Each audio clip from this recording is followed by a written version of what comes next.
Hello viewers, আসসালামু আলাইকুম। আপনারা কেমন আছেন? আশা করি ভালোই আছেন।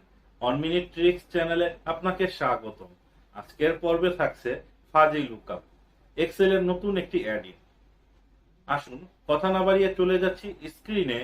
এই ভিডিও দেখে আপনারা যদি উপকৃত হন, আপনারা অবশ্যই আমার চ্যানেলটি সাবস্ক্রাইব করবেন। এর পাশাপাশি বেল আইকনে ক্লিক করে রাখবেন, যাতে পরবর্তী ভিডিও নোটিফিকেশন সবার আগে আপনার কাছে পৌঁছে যায়।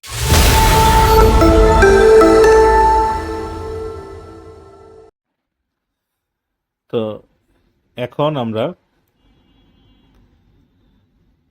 ব্রাউজার থেকে মাইক্রোসফটের একটা ওয়েবসাইটে চলে যাব, যেখানে fuzzy lookup add in in for Excel দেওয়া আছে। এটা ডাউনলোড করে নেব। ডাউনলোড করার পর এটা আমরা ইনস্টল করব। তো ইনস্টল করতে একটু সময় নেবে। এই ডাউনলোড লিঙ্কটি আমার ভিডিও ডেসক্রিপশনে দেওয়া থাকবে, আপনারা সেখান থেকে লিঙ্কে ক্লিক করে এটা ডাউনলোড করে নেবেন। তো ডাউনলোড হলে আমরা ইনস্টল অপশন থেকে ফিনিশ বাটন পর্যন্ত একটু ওয়েট করব। এটা আমার এক্সেলে অটোমেটিক্যালি অ্যাডজাস্ট হয়ে যাবে।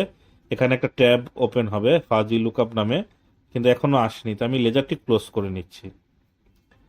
লেজারটি ক্লোজ করে পুনরায় ওপেন করব। দেখুন, রিস্টার্ট করব। রিস্টার্ট করার পর আমরা চেক করে দেখব এখানে এসেছে কি না। আচ্ছা, দেখুন এখানে আমরা দেখতে পাচ্ছি না, তাই এটা আমরা সেভ লিখে আবার পুনরায় ওপেন করলাম। দেখুন ডান পাশে একটা ট্যাব নতুন এসেছে ফাজি লুকআপ নামে।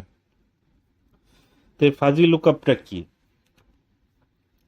ফাজি লুকআপটা হচ্ছে দুটো ডাটাবেজের মধ্যে সিমিলারিটি খুঁজে বের করা। অনেকটা ভিলুকআপ লুকআপ ভ্যালুর মতো। লুকআপ ভ্যালু, ভিলুকআপ এগুলোতে এক্সাক্ট ম্যাচ হিসেবে কাজ করে। আর ফাজি লুকআপ হচ্ছে আপনার অ্যাপ্রক্সিমেট, যতটা কাছাকাছি রেজাল্ট আপনার দরকার সেটা নিয়ে কাজ করে। তাই আমি দুটো ডাটাকে শুরুতে টেবিলে কনভার্ট করে নেব, কারণ ফাজি লুকআপে টেবিলটা রিকমেন্ড করে। টেবিল 1, টেবিল 2, টেবিলের নেমগুলো আমরা দেখে নিলাম টেবিল ডিজাইন ট্যাব থেকে। এখন আমরা ফাজি লুকআপটি অ্যাক্টিভেট করব। আমরা এইচ যেখানে রেজাল্টটি চাচ্ছি সেখানে মাউস পয়েন্টারটি রেখে ফাজি লুকআপ অপশনটা ক্লিক করব। ডান পাশে একটা পপ আপ উইন্ডো আসবে। লেফট সাইড টেবিলটা আমরা টেবিল 1 সিলেক্ট করে দেব, রাইট সাইড টেবিল 2। তো টেবিল 2টা সিলেক্ট করার পর এখন এখানে দেখুন এই দুটোর মধ্যে কানেকশন, আমরা কানেকশনটা চাচ্ছি সাবস্ক্রাইবার লিস্টে। তো ম্যাচ কলাম এখানে চলে আসলো। আমরা সাবস্ক্রাইবার লিস্ট আমরা ম্যাচ কলামটা রাখলাম। আর নিচে আরো কিছু অপশন বাই ডিফল্ট দেওয়া থাকবে। আর সিমিলারিটি থ্রেশহোল্ড আমি এটা চাচ্ছি 26%। তো এটার পর আমরা গো অপশনে ক্লিক করব। দেখুন দুটো ডাটাবেজের মধ্যে সিমিলারিটি যেগুলো আছে কাছাকাছি 26% হিসেবে, সেটা দেয়া আছে। তো আপনারা অনেক সময় ফিল্ড থেকে ডাটাবেস ক্রিয়েট করেন এবং ম্যানুয়ালি ডাটাবেস একজন হেড অফিসে ক্রিয়েট করে থাকেন। তো দুটো ডাটার মধ্যে স্পেলিং মিস্টেক থাকতে পারে বা বিভিন্ন ধরনের মিস্টেক থাকতে পারে।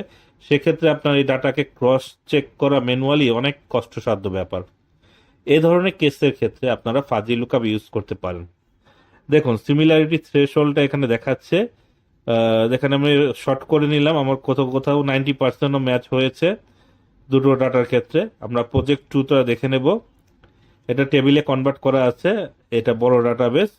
ধরুন আপনি কোনো প্রতিষ্ঠানে কোনো প্রোগ্রামে বা সেমিনারে কাউকে ইনভাইট করলেন এবং সেখান থেকে কতজন অ্যাটেন্ড করেছে সেটা ম্যাচ করার জন্য আপনারা এখানে ফাজি লুকআপ ইউজ করতে পারেন। ধরেন দুটো ডাটার মধ্যে স্পেলিং মিস্টেক থাকতে পারে, কারণ একটা ডাটা আপনি তৈরি করেছেন আর একটা ডাটা আপনার যেখানে সেমিনারের লোক ছিল সে তৈরি করেছে। দুজনের মধ্যে নামের বানানের কোনো তারতম্য থাকতে পারে। আমরা ফাজি লুকআপ ওপেন করে টেবিল নাম্বার, বড় টেবিলটা টেবিল 8, আমরা ছোট রাইট সাইডের টেবিলটা টেবিল 7 সিলেক্ট করে দেব এবং রেজাল্ট চাচ্ছি এইচ সেলটার মধ্যে। আমরা কানেকশনটা সেট করে নিলাম। সিমিলারিটি থ্রেশহোল্ডটা আমরা চাইলে আর একটু বাড়িয়ে নিতে পারি 30%। তারপর এখানে গো টু অপশনে ক্লিক করব, রেজাল্টটা নিমিষের মধ্যে চলে আসবে। আমরা এখানে কলামগুলোকে সেট করে নিলাম। দেখুন অনেকগুলো রেজাল্ট আমার ম্যাচ হয়েছে। তো এখন আমরা এটাকে পুনরায় 20% নিয়ে ওকে বাটনে প্রেস করব, আমার রেজাল্টটা পুনরায় আবার রিভাইজ হয়ে যাবে। যে সেলটার মধ্যে আমার প্রথম সেলটাতে মাউস পয়েন্টারটি রেখে আমরা যদি 53%-এর রেজাল্টটা চাচ্ছি তাহলে গো অপশনে ক্লিক করব। 53% দিলে অনেকগুলো ডাটা চলে যাচ্ছে এখান থেকে, মানে 53% হিসেবে যতগুলো ডাটা সিমিলারিটি আছে সেগুলো চলে আসবে। তো এখানে আপনারা শর্ট করে দেখে নিতে পারবেন যে কোন ডাটাগুলোর মধ্যে ম্যাচ আছে এবং কোনগুলো নেই। তো এই কাজটা করতে আপনার একটা একটা করে অনেক সময়ের প্রয়োজন হতো, যেটা আপনি 2-3 সেকেন্ডের মধ্যে করে ফেলতে পারবেন এই ফাজি লুকআপ ইউজ করে। তো